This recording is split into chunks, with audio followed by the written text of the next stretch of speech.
Hi மக்களே, எல்லாரும் எப்படி இருக்கீங்க?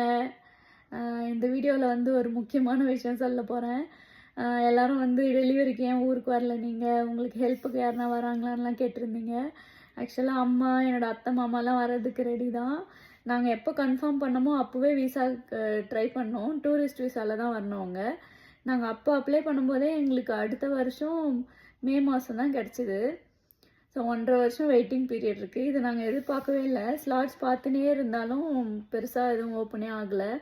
அதனால் எங்களுக்கு மார்ச்சில் தான் இப்போதைக்கு கிடச்சிருக்கு. அதனால் அதுக்கு முன்னாடி யாரும் வர முடியாது. நாங்கள் வரலன்னா இப்போ பொழிலாளி வந்து ஸ்கூல்லாம் போயிட்டுருக்கா.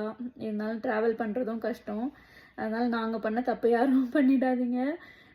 ஊருக்கு ஒரு 2-3 இயர்ஸ் இருக்க போகிறீங்கன்னா வந்த உடனே விசா அப்ளை பண்ணி அவங்களுக்கு வாங்கி வச்சிடுறது தான் பெட்டர். எங்களுக்கு தெரியாது டூரிஸ்ட் விசா வாங்கினா 10 வருஷத்துக்கு அது வேலிட், 10 வருஷத்துக்கு ட்ராவல் பண்ணலான்னு. அதனால் யாருன்னா பிளான் பண்ணுறீங்கன்னா